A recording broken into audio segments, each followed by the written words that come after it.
Israel menghadapi gelombang kecaman dunia internasional setelah melancarkan serangan beruntun di rumah sakit Nasser di wilayah Khan Younis, Gaza. Dari 20 orang korban tewas dalam serangan Israel kali ini, 5 diantaranya merupakan jurnalis. Organisasi Kerjasama Islam atau OKI menolak rencana Israel untuk menduduki secara penuh wilayah Gaza. OKI juga menyerukan tekanan dari dunia internasional terhadap Israel untuk menghentikan tindakan agresif terhadap warga Palestina.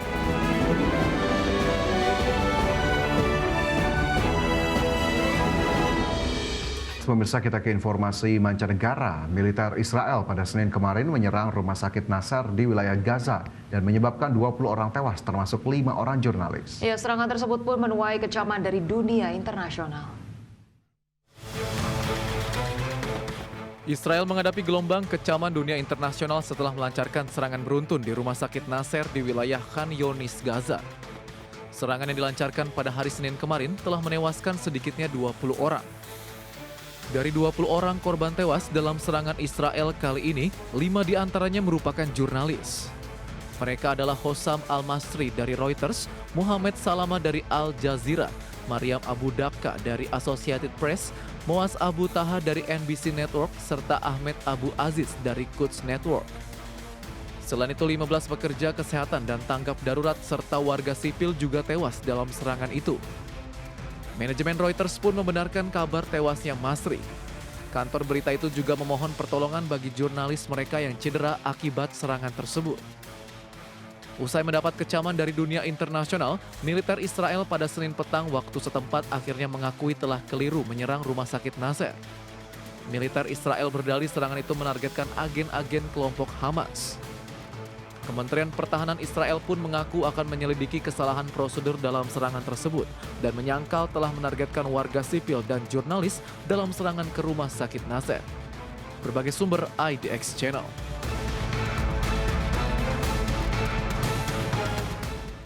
Organisasi Kerjasama Islam menolak rencana Israel untuk menduduki secara penuh wilayah Gaza. OKI juga menolak konsep pendirian negara Israel Raya yang akan menguasai sebagian wilayah di luar Israel saat ini.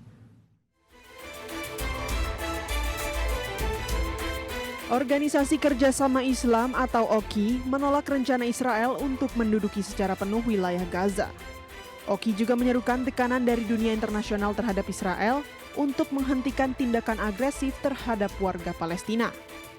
Dalam pernyataan akhir setelah pertemuan darurat tingkat menteri di Jeddah, Arab Saudi, OKI mengecam keras rencana Israel untuk memberlakukan pendudukan penuh dan kontrol militer atas jalur Gaza, serta menolak segala skema yang bertujuan untuk secara paksa mengusir warga Palestina. OKI menyatakan Israel bertanggung jawab penuh atas perang yang sedang berlangsung di Gaza. Israel juga dianggap bertanggung jawab atas pengabaian yang disengaja terhadap inisiatif perdamaian karena menolak proposal gencatan senjata terbaru untuk Gaza yang telah diterima Hamas. Pemirsa, pemerintah China mengirim seorang negosiator perdagangan penting ke Amerika Serikat, di mana pengiriman ini menjadi langkah yang menandakan kembalinya interaksi antara China dan Amerika Serikat setelah sebelumnya sepakat melakukan gencatan dalam sengketa dagang.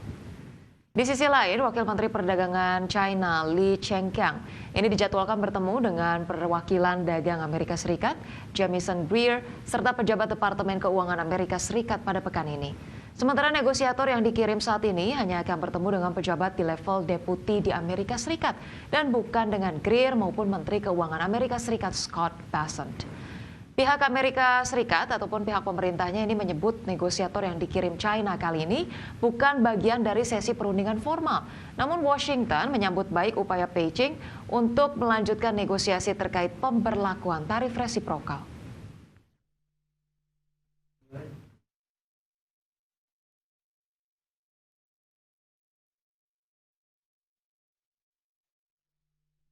Pertemuan antara Presiden Korea Selatan Lee Jae-myung dan Presiden Amerika Serikat Donald Trump di Washington menghasilkan sejumlah kesepakatan. Ya, kesepakatan tersebut juga telah menjadi bagian dari perjanjian pemberlakuan tarif resiprokal 15% terhadap Korea Selatan. Presiden Korea Selatan Lee Jae-myung mengadakan kunjungan ke Amerika Serikat untuk pertama kalinya sejak dilantik pada 4 Juni 2025 lalu.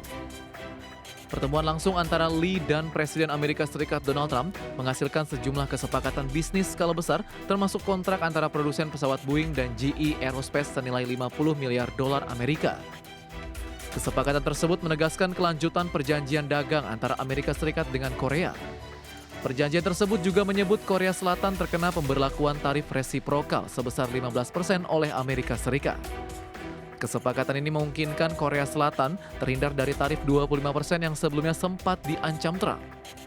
Dan meski Presiden Lee melakukan berbagai upaya lobby dan Trump sebelumnya menuding Korea Selatan memberlakukan tarif lebih tidak adil dibandingkan China, namun ketentuan tarif 15% tersebut tetap berlaku. Dalam perjanjian langsung antara kedua pemimpin negara ini, maskapai Korean Airlines sepakat untuk memesan lebih dari 100 unit pesawat produksi Boeing senilai 36,2 miliar dolar Amerika. Korean Airlines juga menekan kesepakatan dengan GE Aerospace untuk pasokan mesin dan layanan perawatan senilai 13,7 miliar dolar Amerika. Selain itu, industri pelayaran, energi, dan transportasi Amerika Serikat juga akan terdongkrak oleh rencana investasi tambahan dari pihak Korea Selatan. Berbagai sumber IDX Channel. Kembali bersama kami di Prime Market Highlights. Pemirsa, guna menekan harga beras di pasaran, pemerintah akan terus melakukan operasi pasar besar-besaran hingga Desember 2025. Ya, saat ini pemerintah telah menyalurkan 6.000 ton beras SPHP per hari dan akan meningkat hingga 10.000 ton per hari. Pemerintah akan terus melakukan operasi pasar besar-besar hingga Desember 2025 guna menekan harga beras di pasaran. Menurut Menteri Pertanian Amran Sulaiman, untuk menstabilkan harga beras, pemerintah menargetkan penyaluran beras SPHP sebanyak 1,3 juta ton. Mentan menyebut dalam operasi pasar harian, pemerintah telah menyalurkan 6.000 ton beras SPHP per hari dan akan meningkat hingga 10.000 ton per hari. Amran Sulaiman mengklaim operasi pasar yang digelontorkan pemerintah membuat harga beras di lapangan saat ini mulai berangsur turun. Beras yang kita siapkan SPHP adalah sebanyak 1,3 juta ton sampai Desember. Kita target insya Allah ke depan harga beras berangsur-angsur turun. Hari ini per harian kita sudah mencapai 6.000 ton per hari. Target kita berikutnya adalah 7.000 dan akan mencapai 10.000 ton per hari ke depan. Mentan memastikan saat ini cadangan beras pemerintah mencapai 3,9 juta ton. Angka tersebut diakui mencukupi untuk memenuhi kebutuhan hingga akhir tahun. Jakarta, Tim Liputan IDX Channel. Pemirsa, Menko Bidang Pangan Zulkifli Hasan mengaku gelaran operasi pasar untuk menyalurkan beras SPHP yang saat ini baru mencapai 6.000 ton per hari masih sangat rendah. Zulhas memastikan akan mendorong distribusi penyaluran beras SPHP hingga mencapai 30.000 ton per hari. Sehingga target 1,3 juta ton di akhir tahun bisa tercapai. Zulhas berharap penyaluran beras SPHP mampu menekan harga beras di pasar yang masih sangat tinggi. Kemudian SPHP yang 1,3 juta memang masih kecil. Satu hari rata-rata baru 6.000 ton ya. Target kita 30.000 ton satu hari. Sehingga dalam tempo 1-2 bulan bisa selesai, sehingga di mana-mana nanti pasar akan dibanjiri SPHP. Kalau ada kenaikan, otomatis kalau SPHP turun. Pemirsa, Guru Besar IPB Dwi Andreas Santosa memproyeksi pasokan beras nasional sepanjang tahun ini tidak akan lebih baik dari sebelumnya. Selain itu, tren kenaikan harga beras yang terjadi lantaran dari faktor produksi. Ia menjelaskan dengan proyeksi kenaikan produksi beras 2025 hanya 5% dari tahun lalu, maka stok beras beredar tahun ini hanya berkisar 33,9 juta ton. Dengan jumlah yang terbatas tersebut, maka wajar jika harga beras masih melambung. Ia meminta pemerintah menjalankan kebijakan pangan dengan tepat demi menghindari terjadinya harga beras yang tak terjangkau oleh masyarakat.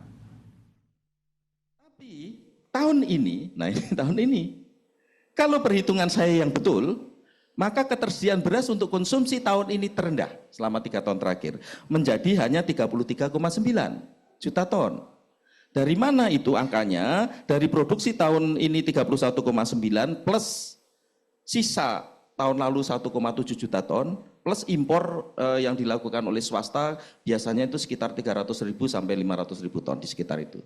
Sehingga ketersediaan beras untuk konsumsi 33,9. Sehingga kalau perhitungan saya betul, maka pasti akan... Pemirsa, BPS mencatat tingkat harga beras saat ini sudah berada di titik yang mengkhawatirkan. Kenaikan harga beras terjadi di 200 kabupaten kota per 22 Agustus 2025. Badan Pusat Statistik melaporkan kenaikan harga beras di 200 kabupaten kota per 22 Agustus 2025. Kabupaten Intan Jaya, Papua mencatat harga beras premium tertinggi mencapai Rp60.000 per kilogram. BPS mencatat harga beras medium di zona 1 sampai dengan minggu ketiga Agustus naik 1,1% dibandingkan dengan Juli 2025. Dengan rata-rata mencapai Rp14.005 per kilogram, melampaui harga eceran tertinggi sebesar Rp12.500.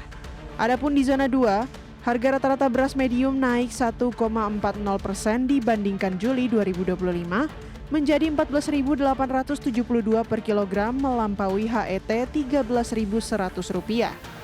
Dan harga beras medium di zona 3 naik 1,09% dibanding Juli 2025 dengan rata-rata Rp18.899 per kilogram atau di atas HET Rp13.500. BPS mencatat tingkat harga beras saat ini sudah berada di titik yang mengkhawatirkan. Jakarta, Tim Liputan IDX Channel.